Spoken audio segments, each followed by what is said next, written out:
Welcome back, subscribers. This is going to be an extension of digital identification and just kind of the economics behind what's going on and how things just don't really seem to kind of add up, like what people, what's in the kind of the mainstream, and this kind of, I guess, kind of woke perspective. ICE is kind of part of this. You're dealing with illegal immigrants and people getting, the narrative from the administration is that they're going after people that are bad people, which I tend to believe is probably more likely that they are potential threats to with whatever their reasoning is. Because I'm going to show the economics behind this right now. I'm going to show you saying is it in the best interest for the states to be deporting all of these people that have now come into the country and say we don't have any space for you. If you have no documentation, we don't need you. And how the documentation that they're talking about is really, it's woven into the digital identification, whether it's on the telephone side or identification through driver's license side. Because I just did a video about the driver's license because I had to renew my license. Whatever, it's a bunch of crap. Jump through these hoops. So anyway, I'm going to talk about the economics of it. Now, a little bit of past history. So my back history is, I'm a 30-year veteran of business. I've had 6-7 different companies,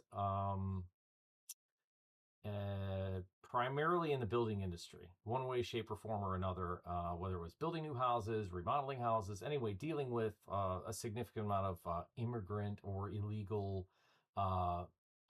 labor force. Now, we weren't necessarily using them direct. So if I was a general contractor on a project, I'd hire subcontractors. And on those subcontractor crews, there was absolutely illegal, undocumented workers on them. Because I'd ask. I was just curious. I wasn't going to run them off the job because we need to get the job done. So if I hire a concrete contractor or a roofer or whoever, there's a whole bunch of them. On any given project, we might have there could be 20 subcontractors, and on the 20 there could be, on each crew there could be 6-8 guys on each crew. So just do the math, and out of that and say do you think someone's going to stop that machine? All right, so I asked, it was years ago, I asked Mason that was working with us. I said, well, how many of your guys are actually legitimate citizens? He said none. Remember, and I was like, huh? And I said, well, how do you pay them? And then he told me, he's like, well, they just give us, fake Social Security numbers. He said, or we don't know they're fake. They just give us we ask them for documentation. They give it to us, and then we run the paperwork through and then cut them a check. And he said, and then that's it. And I said, but the withholding and all that stuff, it still comes out. He's like, oh, yeah. He says, but there's no representation. He said, they're here working and they have to pay in withholding tax. And he said, but they can't get a return because it's technically they're illegal, and they're all right with that. I was like, oh, okay. I go, well, I guess that's kind of a benefit. I said, by the governments to be having these people work, and then not really actually have to be responsible for paying back into the system, meaning that there is no Social Security, there is no FICA, there is no unemployment insurance, there is none of that stuff, because they can't. They don't have access to those things because they're not technically a citizen of the space. So I was like, oh. And I remember thinking to myself, oh, that's kind of a win for the state government and the federal government whenever that type of stuff happens. I said, because it's their advantage to have a decent amount of illegal workforce in there, because it's their money. Basically, it's a pay to play. You come in here, you pay your taxes, but you're never getting a return back, and you're not going to be able to vote, and you're not going to be able to no Social Security, no safety net. So you don't get all the American especials, things that are riders that come along with it by being a documented worker. And but at any rate, they would. This is really commonplace. Now, when I came down here in '97, I came from the north, and I grew up in a small town that was it's just north of Erie, Pennsylvania, just over the border in New York State, and Lakewood, New York. We had our own small, decent size lake, not a reservoir, but a real lake, Lake Chautauqua. No immigrant labor, none, zero. So when I came down here, it was and being on job sites, listening to Tejana music, and it was just where I came from. It was all country music, And you come down here and it's like I don't know, you're in Puerto Vallarta, sitting on the beach somewhere, and you hear Tejano music or something like that. You know what I mean? Like you're south of the border. And just because they would, listen to daily music, just like everybody else does, that's a, that works blue collar jobs, and just kind of, get the day to go by. And it was like, it was a whole completely different reality for me. So in the beginning, it was like this kind of intimidation, and I grew up in a very conservative American, like it's, you know, uh, not really thinking very highly of people that are illegal or undocumented people, because they're not following the rules, type of thing, right? And as I worked around them and with them, I noticed some things that were very different. Now, since we were coming from the north, we typically would only work for about 6 months out of the year, because the snow loads were so heavy. We came like from the Rust Belt, Snow Belt region, just like south of Buffalo. It's just absolutely horrific. So 6 months out of the year, it's just the weather is just absolutely super unpredictable and just garbage. So in the construction world, after the 6 months it was good, you work basically like Amish, like dawn to dusk. Just you had to get after it, because when the temperatures were really cold, snow, ice, rain, whatever else, and it was just constant. There's so much precipitation that comes off the Great Lakes that it's just constant. Every day was a chance of rain. Really miserable environment to be working outside. So when we came south, I had a crew of guys, and best friend in high school and a couple other guys that came down with us to kind of make a go of it.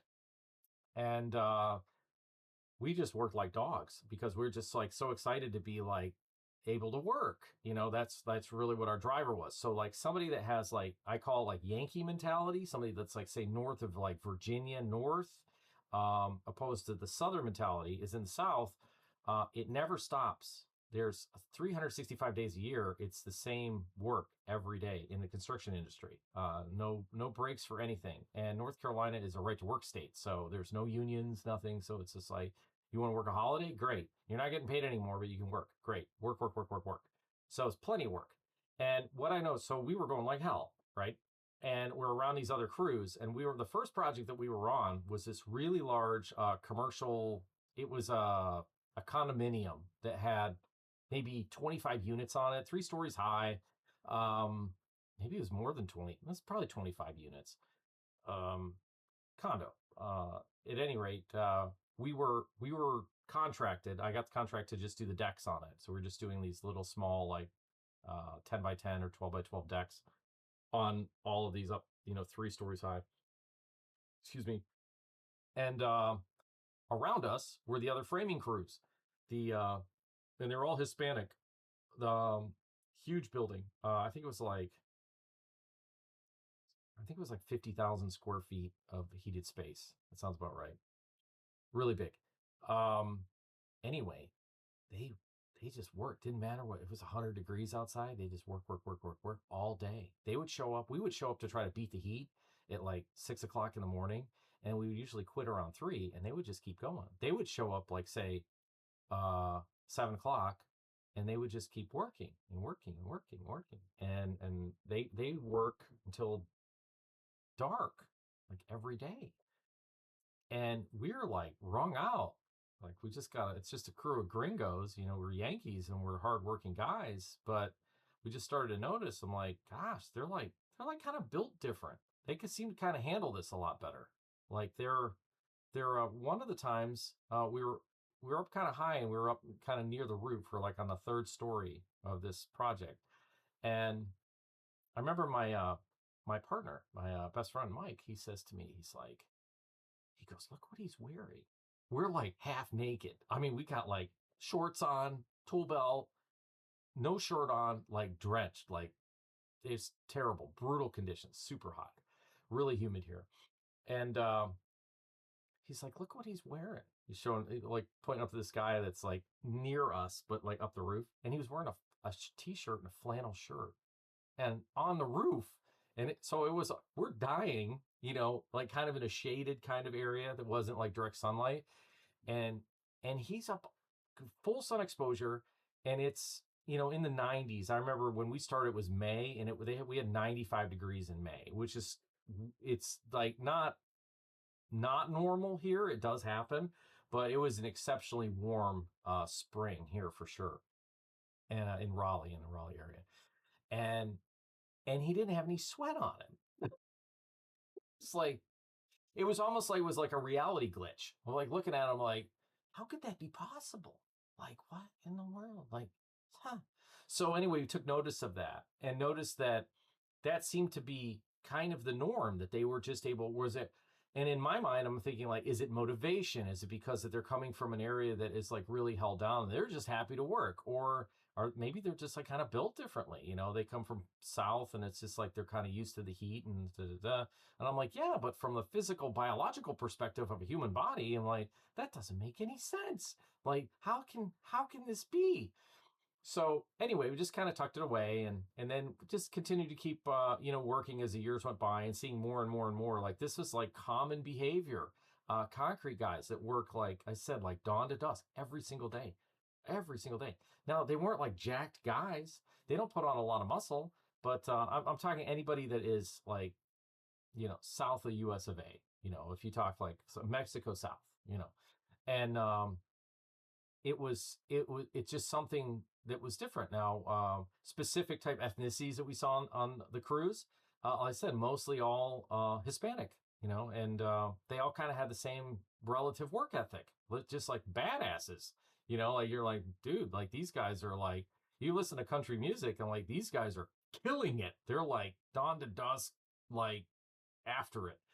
So anyway, it was just it's the norm. It's just absolutely norm. So when it came time for me, when I got my general contracting license and we started building houses, it actually got to be the point where in the beginning I was like, oh my gosh, this is gonna be great, because they don't quit. Be like, I can make a phone call and they will just go like gangbusters, like animals, and just get the work done. And they're like, oh well, the quality of the work isn't as good, and be like, oh horseshit, and be like, there's plenty of guys out there that I've seen. Again, there's all kinds of gradients to abilities in labor, and once you find people that know how you want it done, and you train them, they're great. They're not very good at being multifaceted. Like what one thing I have noticed, I've talked to other people that have used Hispanic labor, that they're typically not like, you wouldn't get a framer that would do concrete or a roofer that would do trim work. It has the ability to actually be able to do it. All right. Like I had a guy that worked with me for many years, and we were doing my waterproofing company, and he could spray it, but he could not like paint. Okay, he couldn't handle painting, even though it's the same relative type of equipment. He couldn't paint a house to save his ass. He couldn't run a circular saw. Uh, Occasionally you might have to do it, and he just couldn't do it. It was weird.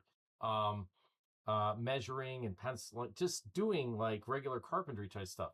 But he could like waterproof. He could like move stone and drainage and things like that aren't really that hard. But he was just like schooled on it. Like he just was, that was his thing. And I've seen it with other guys, and ask questions, because I find it very odd, because like I was super multifaceted in my experiences, what I could do. So anyway, but a lot of other people that I'd worked around also could do other things too. But it seems like in the Hispanic workforce, that especially where we are in the Raleigh Durham area, because it's such a printing press with construction, that they just kind of get into one zone of what they do and what they can do day in day out, and they just stick to it. That's it, and that's what they do. And that's, I couldn't really wrap my head around that when we first came to the area. And the one of the guys that got a contract from, he's like, well, what are you good at? And I'm like, well, we can do anything, because where we came from, there wasn't really that much work, so you just learned everything. And you had to do it really well, because it was a small community. Everybody knew your work, so it had to be like of high quality, right? And take your time to do everything right. And he's like, well, choose. Are you a cider? Are you a roofer? Are you a trim guy? Are you? I was like, oh, geez, I pick. You mean you'll have that work every day? I couldn't really wrap my head around it. And so anyway, when it comes time to do the work, I already knew this. By the time I got my general contracting license, I came here when I was 22. and got my general contracting license at about 26, I think I was 27, somewhere in that range. And I was like, oh, this is going to be great. Like it's going to be gangbusters. These guys are just they're going to make, everybody's going to make a ton of money. This is great because they don't quit. They just go, go, go, go, go.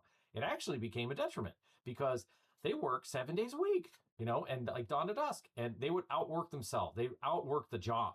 All right. So like I had a guy that did just siding. All right. And he'd side a whole house it'd be 3 days. He'd be done. And I would like, I've seen this before, but he'd expect like another house. Be like, so like theoretically, if you do the math, if he's working every single day, which he'd work Sunday, every day, every single day, like 3 houses, 3 into, what is that? 365. How many houses is that a year? I don't even know the number.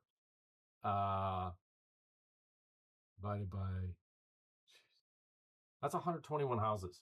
All right. And we didn't have that capacity. I didn't have other people, like say my electrician crew was a bunch of, redneck white dudes, and they don't work 7 days a week. They work like regular, like, 8 to 5, and that's it. So you had these issues and be like, well, hire another crew, get another electrician. And that's kind of the mentality that's here. It's just like, well, you got this guy, and then you'd lose the guys. Like if you couldn't keep them busy like constantly, they would go and work for somebody else, right? And it was this kind of back and forth thing. And they wanted it gets to be like labor is so scarce here that it became this exclusivity. Like I needed to go work more and get more stuff going so I can keep these guys going. So yeah, so if you multiplied that out, what would that be? Back then, houses were, in that size house we were doing was about $250,000. So yeah, it's $30 million. I was like, it's not going to happen. That sounds great, but it's just not going to happen. Same thing with framers.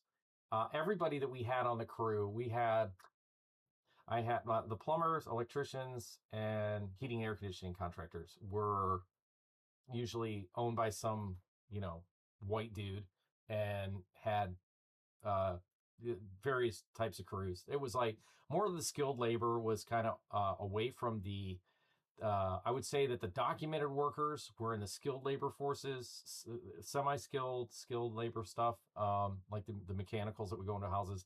And then the other stuff like the framing, the concrete, the roofing, all the, stuff that's like hard labor type of jobs would be more undocumented. You have a high probability of masonry, a higher element of undocumented workers. So it got to be a problem. Because they would push you. You're like, I need more work. I need more work. And you're like, holy shit, dude. And it's not like we were like not paying them a lot. They were making a lot of money. And so at any rate, so I remember thinking about the economics of this. And when Trump came into office the first term, there was this kind of push on immigrants, and there were deportations and things like that. And we had people that we knew that had people that were deported out of their companies. And they were good guys. There was no real, rhyme or reason to it. So, and then some of the guys that worked for me, they were concerned about it, but they had working papers. So they weren't necessarily like citizens, but they had these documented working papers that you'd have to go back every 2 years and basically refile documentation, which was a few $100, something like that. And they made it so that he came in he became funny story with one of these guys that worked for me. He came in and he became documented in Maryland, and he ended up working for a company that did cleaning, and he ended up cleaning in the freaking White House, undocumented. So I always say this to people. I said, it's all about the contracts. I said, it's the umbrella of the company, that the company is legitimized. The workers do not have to be legitimized. All right. And that is, that's going to continue to remain the same. From what I'm seeing in digital identification, it's that your person is going to be identified through your utility like do you have nexus in that space? I've said this. Do you reside in that particular address? Now it's going to make people so that they can't move around as much. They're making it a pain in the ass to just pick up and move to another place, because then you'd have to prove identity, have an apartment, a house, something, bank accounts. It's a pain in the ass when you move. Just the administration side. Just to keep all your paperwork and documentation. And somebody that's technically undocumented, it's even more difficult for him, him or her. So one of the guys who worked for me, he'd have to go back to Maryland because that's where he was originally like documented. So he'd have to go back to Maryland. It was just some kind of BS loophole or something, or he just didn't understand probably what it was, and transfer whatever he had to down in North Carolina. But he would basically go back up to Maryland.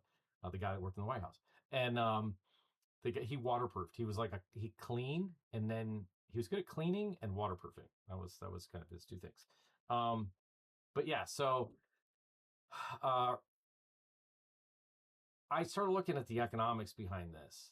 And whenever this pushback started happening, there was also some pushback that was going on with Smithfields. So if you have like a Christmas ham or holiday ham, whatever, it's coming probably from Smithfields. It's a hog producer. They make the ham, big on hams, like spiral sliced hams.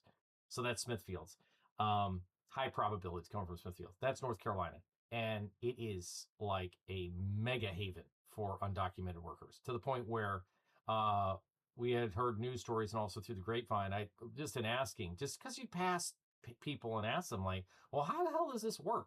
Basically, if they want to go bust people and go get people that are undocumented, just go to Smithfield, North Carolina, right? And just go to these manufacturers, any of the or the you name it, anything agricultural in North Carolina, they come up in there's busloads of them, and we would have them.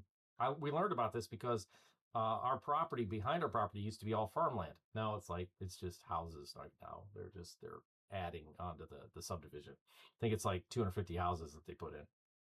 Printing press. I keep telling everybody, I'm like, the system has to make more money. You don't understand how many houses and how much is coming into North Carolina. 250 houses times $700,000 house. That's the kind of money.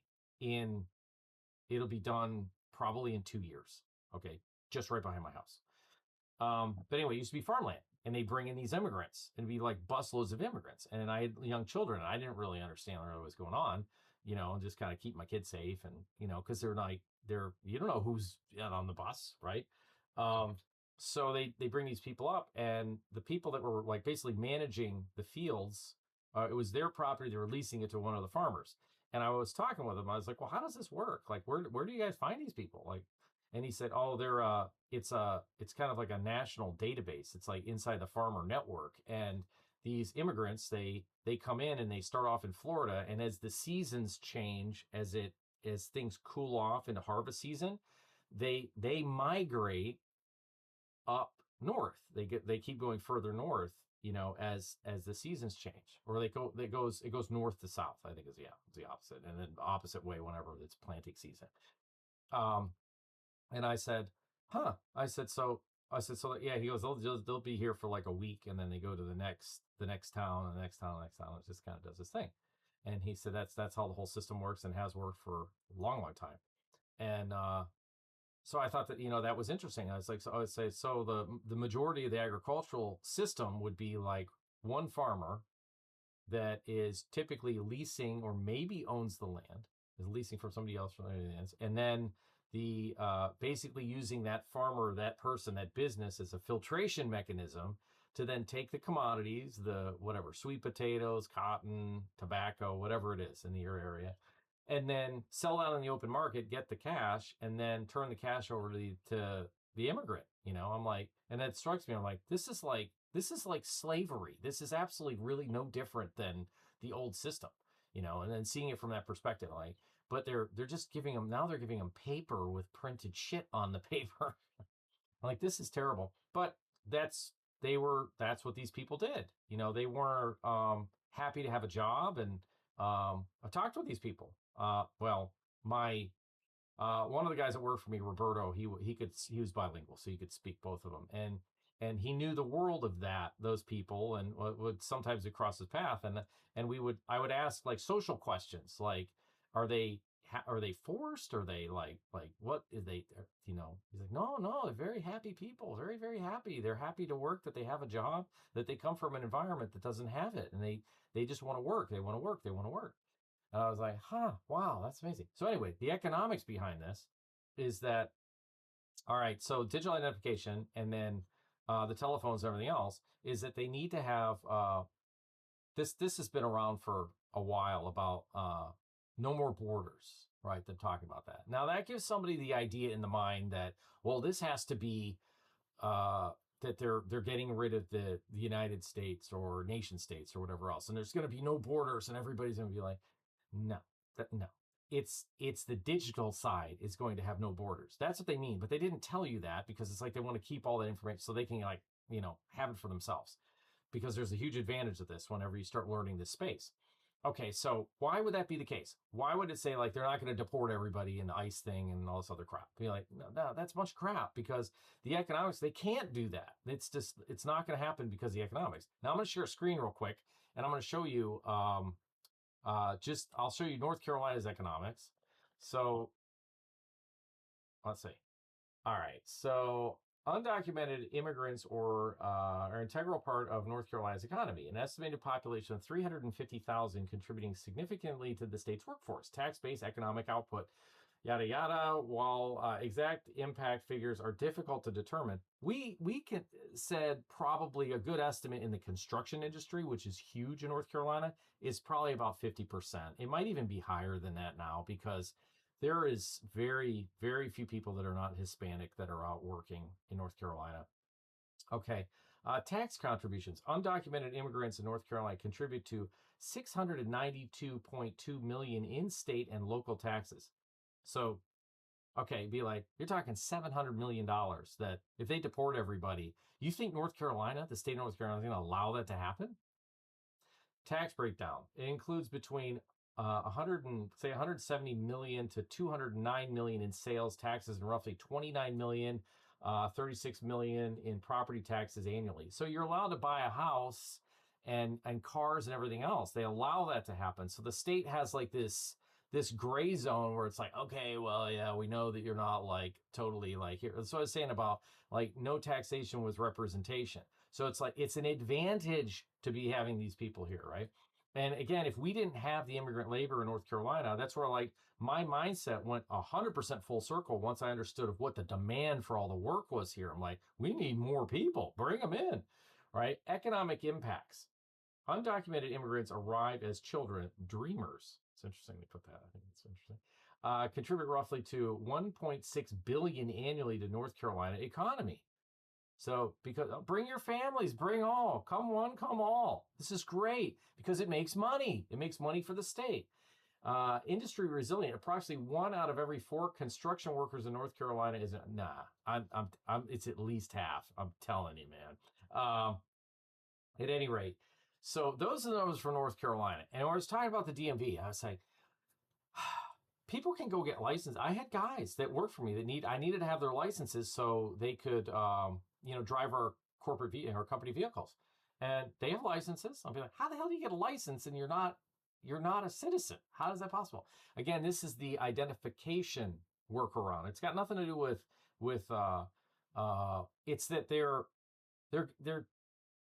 the governments have created this system to like give people opportunities, get them to make money, get them to work, and they're eager to do it. And then, but we're not going to give them. There isn't going to be any Social Security. There isn't going to. So it's a scam on the backside. They're complaining, like one side, it's like, they have to play both sides. It's like it's the ICE thing, it's the woke side. It's like everybody. There's no such thing as an illegal, and I'm like, no. You guys don't understand. They're doing this from an administrative perspective because it's a win-win for state, local governments and federal government because they're not required to pay them after they're not required. They're not in the system to be able to take of the system benefits. Like they're not going to get an EBT card. Okay. It's just not going to happen. They're like, okay, come and work, come and do your thing. So it's a total scam behind the scenes by the governments. And then one side will say like, yeah, everybody, we're going to make every illegal people, whatever, come in. Like, no. So, and they keep fighting back and forth. Like, no, they're going to keep letting this happen. The other one I've got is Virginia. So I was like, well, those are big numbers from North Carolina. Whatever Virginia is. Virginia is about the same. Tax contributions, 690 million. What was North Carolina's? 692 million. Probably about the same. They're not going to get rid of that. Same basic breakdown. Economic risk of deportation. 10% of undocumented workforce could lead to if 10% was reduced, they kicked out 10%, it would have a loss of 69 million in state and local governments. All right, what's North Carolina's? Does it say economic impact loss? 10%, same, 69 million. It's probably bullshit. Like they're just, it seems like it's probably state to state. I only looked at the two because Virginia's just north of us, but it's probably pretty consistent all through the Southeast. So I'd say like Virginia, it doesn't really seem like there's as much, maybe Arkansas. So you're going to have Virginia, Tennessee. There's like hot spots where they go. And I've asked guys, I'm like, whenever you decide to go from like, if you come through on the California side, and I've asked guys like, well, how did you get here? You know, my one guy that worked for me, Roberto, he came across the Rio Grande. He swam. All right. I had another guy that worked for me. He went through a tunnel and came through in Tijuana. There's a tunnel system that went through in Mexico, and it came out in the United States, and he said it came out inside of a store, and there was like a muddy trench basically, but underground, a tunnel underground, and there was no light, and they all had to walk for hours, like touching the person in front of them. And he and his wife came through, and they paid. He was expensive. He was like thousands of dollars, like a couple, $4,000 for he and his wife to be able to come across. Roberto, that swam across, he paid I think $700. Both from El Salvador. But at any rate, that was the method of coming in there. And I'm like, okay, well then what? Well, once you're in the United States, then you just basically go and get an identification. And then at the banks, you could go get a bank account. You could go get if you have identification, you go get a bank account. Boom. So, and then they already had this system in place. And I talked to these people that worked for me, and I was like, it's all set up. So they have somebody that's like home base in the United States, and the guy that came through the tunnel, they came through all muddy and everything, and obviously like people would know that the tunnel's there, so they would have family members come and drop off clothing inside this store. It was like a hole like in the back of a store. It was like kind of like Breaking Bad or something like that. And they'd shower, clean up, change their clothes, and then just walk right out like nothing happened. And I'm like, this is crazy. And they don't know they know this is happening. So that's part of the human trafficking thing. It's not just children, but it's humans, and it's being facilitated through the cartels are running it. So, but this is a major element for U.S. economics, because that's why if they wanted to stop it, they could, but they can't, because it if you need things to be spurred along, be like, well, just get the regular citizens out there to work. They don't work. Okay. And this happens, human beings become more, as they get comfortable inside of spaces that they've lived in for generations. They get lazy. Humans just get lazy. 3 generations are just like, they just don't want to work. And so at any rate, and then certain people from certain areas that haven't worked, like you repress them and then you let them go, and then they're very they want to work. It's just like me coming from the north where we didn't have any work. I came south. I'm like, okay, this is great. And then after a while, I'm like kind of burned out. I'm like, okay, I'm good. I don't need to work 7 days a week dawn to dusk. I'm like, I'm kind of tired of this. I don't want to do that anymore. So, but they just keep going, because it's kind of like, for lack of a term, it's like kind of like bred into them. It's like in their blood. It's in the DNA of them, that because it's been repressed for so long that they just want to go, go, go, go, go. And it's like, well, if you have an economic machine like the United States, what are they going to turn them away? No. So again, like, how does this tie into digital identification? So you got everybody from like south of the border. They want to go, go, go. The United States is like, okay, come on in. But it's going to be by our terms, and we're going to make the money on both sides. Not only you're going to work like a dog, and but you're not. So again, it's slavery like all over again. Only we're going to give you printed paper, and that's going to suffice. So the identification comes in from the digitation. So a lot of these people are coming across, they all have phones. That was one of the things that a couple of guys that had went back to El Salvador had said, that everybody's got a cell phone. Like, they don't have a pot to piss in, literally, like, but they all have phones. And I'm like, how can this be? and so they can send stuff digitally. They can communicate with one another digitally. And again, the digital identification goes through the telephones. Um, that's one aspect of it. And again, the system really makes it so that the driver is not really about your territory and the land is so much about you, the person, as a vessel in the system. So think of yourself as a boat on the ocean, all right, and that you have to be ID'd. You know, like you'd have a flag up, right? Be like, oh, that guy's from Spain, and oh, that one's from England over there, right? Yeah, because that's a pirate. Okay, so this is identified in your device. So whatever your phone, here's a really old phone. Look at this one. Um, it's in the phone, and inside that telephone has anything and everything, whatever you can imagine, and everything that you think that you're going to do, it already knows because the algorithms and all the AI is just seeing how this all works. So again, it doesn't really matter where you were like birthed. It's like, well, if you have an economic contribution to a territory, of course we'll let you in. Come on over. All right. You can go work in the fields, or you can go build houses, or you can do whatever, because we need that stuff. And then you're gonna pay it. And then here's how the system works. And they all know how the system works. They all know how it works. It's not about people that are trying to work the system from an illegal perspective. Because so from my perspective, where I came from in the north, there was a lot of they wouldn't be technically. I guess they're immigrating. There was a lot of Puerto Rican people that lived in our town, and they didn't work. They basically would come to New York State, and that was one of the safe havens if you were inside the outside, whether it was Puerto Rico or any other country. You come in and you can become documented in, because Puerto Ricans, they're documented because it's U.S. territory. So it'd be like, well, I can't get anything going in Puerto Rico. We're going to go to the United States. Well, we're in the United States. Well, what's the best state? Who pays me the most money? New York. It's great.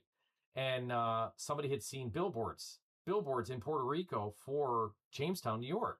And I'm like, you gotta be shitting me. I'm like, no, yeah. It's like people it's like they're advertising to bring them in, right? To create a pass through to get more people into that space that are from those other territories.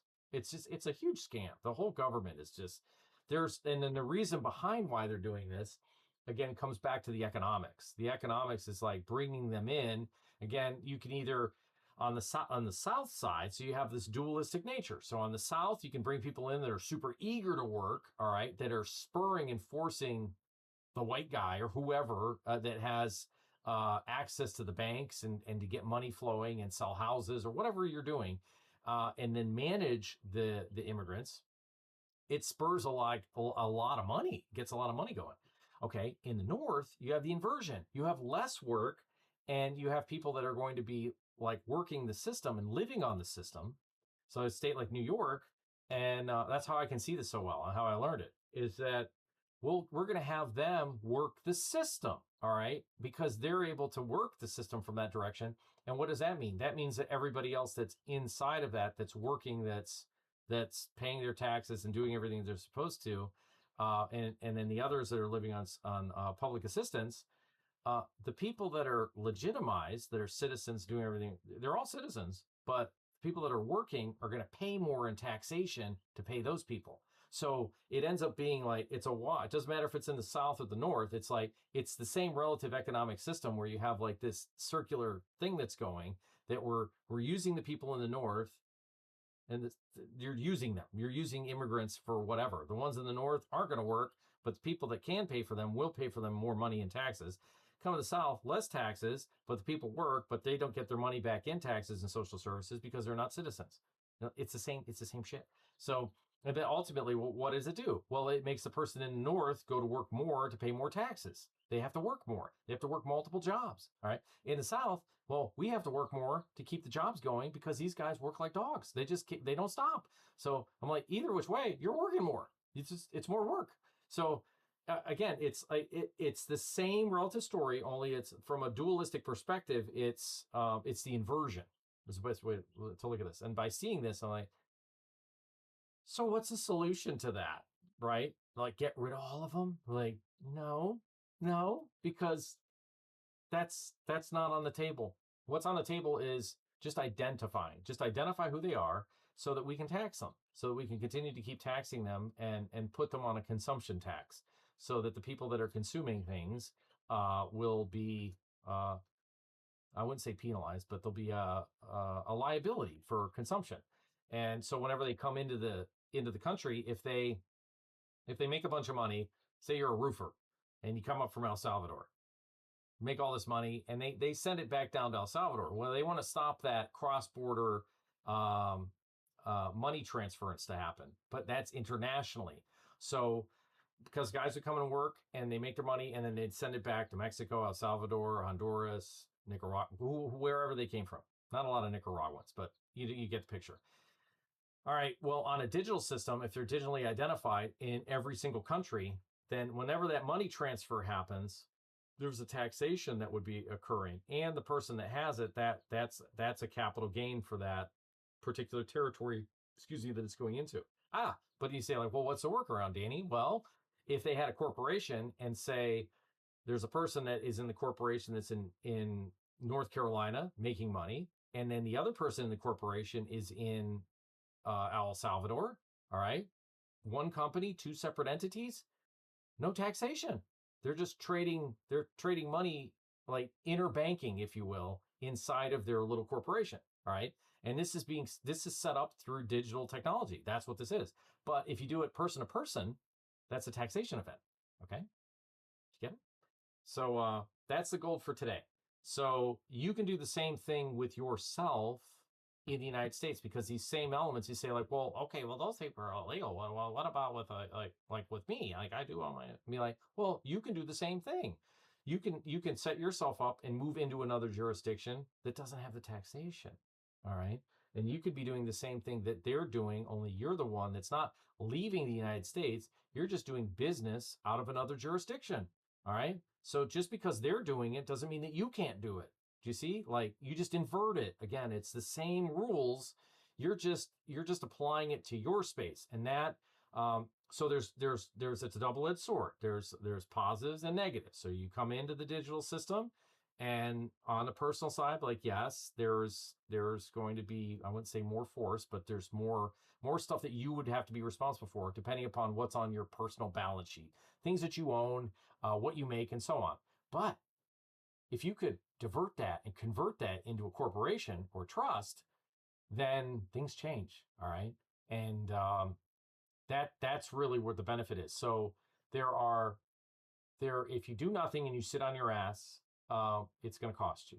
All right. But if you are smart and you start moving yourself into a thought process that, and be like, well, if I move into the digital system and I'm doing exactly the same thing that they're doing, but I stay in the United States, and I'm the one that ends up going down to El Salvador, and I buy a vacation property down there, or I start a business that's down there, or something. You do something. I invest in property that's down there. All right. How would I do that? Oh, through real world assets. Simple. Be like, easy. I don't have to go down there and go talk to people. I can just do it I can do it right at my desk, buy property, a fraction of it. I don't have to go spend $100,000 or $50,000 or whatever. I could buy $1,000. I could go buy property in Dubai or South America, or wherever. And whenever that happens, it changes the taxation of your income stream. All right. And those are the things that we're investigating at a very, very high level, because we know there's an advantage to it. All right. And having the ability to have cross-border transference. And what we have found, there's an accounting, I wouldn't call it a loophole, but it's whenever they do these things, there's these new economic rules that come into play. There are advantages. They don't roll things out. This is historically. That's why I talk a lot about histories. I've been rambling way too long for this. They create advantages on the front end.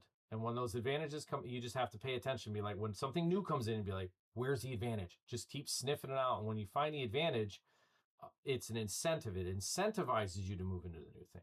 And then, things are good. So more to come. I've been rambling way too long. Sorry. Cheers.